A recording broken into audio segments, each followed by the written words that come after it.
Año 2011. Spain, después de un fiestón padre, está sumida en una resaca económica del copón. El país está jodidamente jodido. Pero, ¿cómo hemos llegado a esto? Pues... ¿No te acuerdas de nada? Ni idea, macho. Te voy a refrescar la memoria. A esta historia la llamo... De aquellos barros, estos lodos. Año 1998. Un día, el presidente Aznar se dirigía al pádel cuando, de pronto, tuvo una aparición del dios del neoliberalismo, que le reveló en primicia la nueva ley de suelo. Esta ley proponía privatizar el mercado del suelo y fue copiada con entusiasmo por ayuntamientos y autonomías de todo signo político. Su fórmula era simple: si aumentamos el terreno urbanizable y convertimos el mercado del suelo en un negocio superrentable para los empresarios, se multiplicarán las inversiones, se construirán más casas y, como habrá más oferta, bajarán los precios y los jóvenes podrán por fin comprarse una vivienda.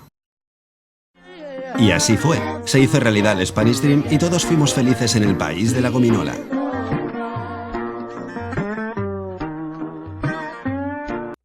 Vale, quizá no fue exactamente así. Vayamos hasta el año 2002. Para entonces, el ritmo de la construcción ya se había disparado. Ese mismo año, Aznar tuvo otra aparición de su dios Yuppie, que le reveló la nueva reforma laboral. La táctica de esta reforma era familiar. Si reducimos los derechos laborales, haremos más atractiva la contratación a los empresarios, estos invertirán más en personal y así reduciremos el paro. Y así se disparó la demanda de mano de obra y miles de jóvenes se enviaron a tomar por culo los estudios para currar en la construcción. Otro tanto hicieron otros miles que llegaron desde el extranjero. Y todos ellos se apuntaron felizmente al dogma del Spanish Way of Life: comprar casa. La vivienda estaba de moda. Haga morir de envidia a su cuñado y cómprese un adosado.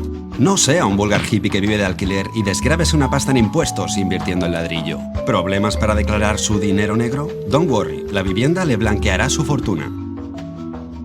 Lo curioso es que la ley de suelo no tuvo el efecto previsto. Al dispararse la demanda de vivienda, el precio de los pisos subió, y eso, a su vez, disparó el precio del suelo, pues se tasaba en función de los beneficios potenciales, cosa que hinchó aún más el precio final de la vivienda. No cabe decir que este margen de beneficios atrajo a miles y miles de simpáticos especuladores. Resultado, el precio de la vivienda se disparó en solo 4 años. Si vamos hasta el 2005, la burbuja ya estaba desatada y España construía en un año más vivienda que Francia, Alemania e Italia juntas. Veamos, a esta playa le falta vidilla. Así está mejor. ¿Y este idílico bosque? ¡Oh, qué bonita ardilla! ¡A tomar por culo las ardillas! ¡Y bienvenido el progreso! Gracias al motor de la construcción, nuestra economía estaba on fire y todo el mundo hablaba del milagro económico español. De pronto, alguien dijo: ¿y si aprovechamos el superávit para invertir más en I+D? Así era nuestro milagro económico.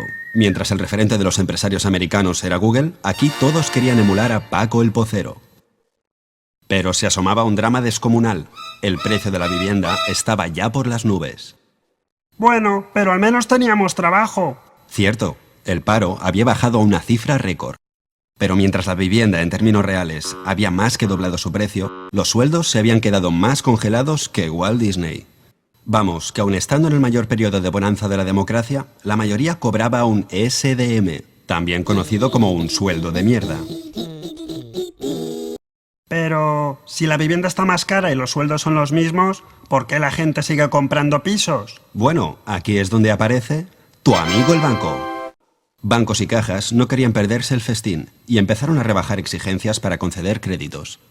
Hola, gano un sueldo de mierda y mi avalista es una tortuga con gorra. Hipoteca al canto. Y tranquilo, para que pueda asumir las cuotas les tiraremos la hipoteca a 40 años. Y si algún día no puede pagar la hipoteca, como los precios siempre suben, vende la casa, recupera la inversión y encima gana dinero. Y recuerde, la vivienda nunca baja. Además, le hincharemos el crédito para que se pague un cochazo, un crucero, una pantalla plana y un smartphone con Wi-Fi y Grommenauer. Y así, por primera vez en la historia, con un sueldo de mierda podías vivir de puta madre. ¡Soy rico! Pero si saltamos hasta el 2007, veremos un panorama dantesco. La deuda de administraciones, familias, empresas era ya descomunal. Como descomunal era la deuda de las cajas con otras entidades financieras. El país entero había raptado a la tía de la lejía y la obligaba a traer más y más dinero del futuro. En otras palabras, no es que nuestra habilidad por crear riqueza trajera consigo el crecimiento, sino que el único motor de riqueza era el crecimiento en sí, y ese crecimiento solo existía gracias a la deuda. Año 2008. La vivienda ya era tan cara que algunos debían hipotecarse a 40 años para vivir en un zulo. Había que parar aquello de algún modo, pero nadie sabía cómo. España entera era como la orquesta del Titanic, tocando sin parar mientras el barco se hunde. Hasta que al fin estalló una crisis crediticia en Estados Unidos que se contagió rápidamente por todo el mundo. Y, de la noche a la mañana, los bancos dejaron de prestar dinero, los inversores dejaron de comprar deuda y el pánico se desató. Como nadie prestaba dinero, se produjo un efecto dominó. El consumo se desplomó, se contrajo la economía, las empresas empezaron a hacer despidos en masa y las familias sin trabajo fueron expulsadas de sus casas por impago. Sin darnos cuenta, habíamos llegado a ese futuro al que habíamos estado robando el dinero. Y descubrimos, de pronto, que éramos pobres. Y lo que es peor, que nunca habíamos dejado de serlo. Y que quizá esto ya no era España, sino Españistán.